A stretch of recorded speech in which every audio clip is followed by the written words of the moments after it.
First நான் இட்லி கடை தான் போட்டேன். இட்லி பீப் இதே ராமாவரத்தில் சைக்கிளில் நான் வருவேன். பீப் 2 ரூபா தான் கிலோ. அன்னைக்கு காடு இதெல்லாம் வயல். ஒரு கருநாகம் படம் எடுத்து நிற்கிது என் சைக்கிளுக்கு முன்னாடி. அப்படி இருந்த காடு இந்த இடம். இன்னைக்கு இந்த இடத்துக்குள்ள நுழையும் போது எனக்கு ரொம்ப மேல் செலுத்து போனேன். இந்த பணத்தை அடைஞ்சிருக்கிறோம்டான்னு. அந்த கருநாகத்தை தாண்டி நான் சைக்கிள் எடுத்துட்டு போறேன். அதை தாண்டி தான் போய் அவனை பயந்துலாம் நிக்கல. எனக்கு வேலை முக்கியம். இங்கே தான் பீஃப் ராமாவரத்தில் தான் 2 ரூபா கேஜி அப்போ. ஆனால் என்னால் அந்த இட்லியை செய்ய முடியல. இட்லி மாவு அரைக்கணும், சட்னி அரைக்கணும், நைட்டு தூக்கம் பத்தலை, காலையில் நேரத்தில் எந்திரிக்கணும் போது அப்போ யோசிக்கிறேன் இது எப்படி மாத்துறதுன்னு. அப்போ பாஸ்மதிங்கிறது ரோட்டில் கிடையாது. டபுள் டீர் 1989 தள்ளுவண்டியில் முத குரோம்பேட்டையில். இன்னைக்கு அந்த குரோம்பேட்டை சும்மா சிங்கப்பூர் மாதிரி மின்னுது. லெஃப்ட் ரைட்லாம் பில்டிங் ஆயிடுச்சு. ஒரு புளியா மரத்துக்கு அடியில் ஒரு பாத்ரூம் எல்லாம் யூரின் போகிற இடம். அதை போய் நைட்டில் நான் அந்த முள்ளை வெட்டிட்டு செடியெல்லாம் அப்புறப்படுத்திட்டு தள்ளுவண்டி போகிறதுக்கு அந்த பிளேஸை ரெடி பண்ணுறேன். கொஞ்சம் அந்த வெள்ளை பவுடர் இருக்கும், அது என்ன சொல்ல தெரியல, யூரியா பவுடர், ப்ளீச்சிங் பவுடர் தூவி விட்டுட்டு தள்ளுவண்டி போடுறேன் நான். அதில் அதனால் தள்ளுவண்டி போட்ட கதையெல்லாம் சொன்னால் இன்னும் கஷ்டமாக இருக்கும், நேரம் பத்தாது. அப்படி தான் நான்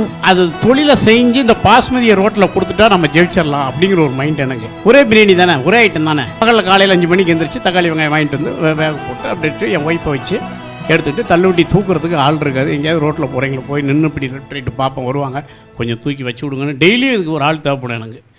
அவங்க தூக்கி வைக்கிறவங்க ரெகுலர் ஆகிட்டாங்க. கடையில் வந்து ஒரு ஓசி பிரியாணி சாப்பிடுவாங்க. இன்றைக்கி நான் தானே தூக்கி வச்சேன்னு அப்படி வாழ்க்கையை தொடக்கிறேன். எப்படியாவது இது ஒன்று இல்லாததை செஞ்சிடணும் அந்த உலகத்துக்கு அப்படின்னு ரோட்டுக்கு கொண்டு வந்தேன் பாஸ்மதியாக. அதுக்கு நான் பட்டப்பாடு இருக்குது பாருங்கள். டேய் எப்படா சேமியாவை இவ்வளோ கரெக்டாக கட் பண்ணியிருக்கிறோம்பாங்க, நீளமாக இருக்கான்.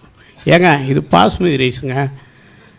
பாஸ்மதியா அப்படின்னா இதுக்காகவே அந்த கவரு டபுள் டி ரெட்டைமான் அதை நான் எடுத்துகிட்டு போயிடுவேன். தள்ளுவண்டிக்கே எடுத்துகிட்டு போயிட்டு அந்த அரிசி எடுத்துகிட்டு போயிடுவேன். அந்த கவரு, அந்த மூட்டை 25 கிலோ பை, அப்புறம் 2 கிலோ 1 கிலோ பை.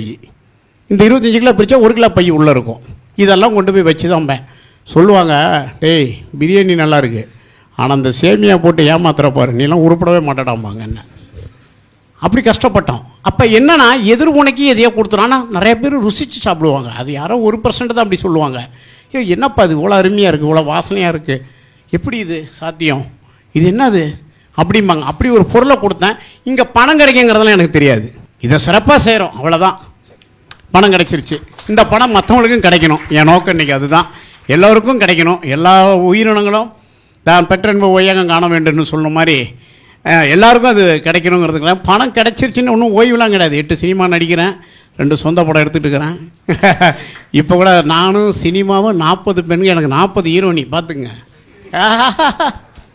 ஹாப்பியாக இருக்குது, சந்தோஷமாக இருக்குது. பணம் தானே வாழ்க்கை எல்லாருக்கும். ஏன் பணம் வந்து அதிகமாக ஒரு கொஸ்டினாக கேட்டோம் அப்படின்னா, பணம் ரொம்ப இம்பார்ட்டன்ட் இல்லையான்னா, இம்பார்ட்டன்ட் ஒருத்தர் சொல்கிறாருன்னா அது யார் சொல்கிறான்னு பார்த்து தான் அதோட கருத்துக்கே மதிப்பு இருக்குது. இம்பார்ட்டன்ட் இல்லைங்கிறது ஒரு கோடீஸ்வரர் சொன்னார்னா எல்லாம் கை தட்டுவாங்க. அதே ஒருத்தர் ரோட்டில் ஒருத்தர் வந்து பணம்லாம் இம்பார்ட்டன்ட் இல்லைப்பா அப்படின்னா பைத்தியக்காரங்க வளரலாம் பாரு அப்படின்னா அதான் கருத்து. ஸோ வந்து பணத்தை பற்றி யார் பேசுகிறாங்கிறத வச்சு தான் வந்து ஆனால் அதோட மதிப்பு இருக்குது.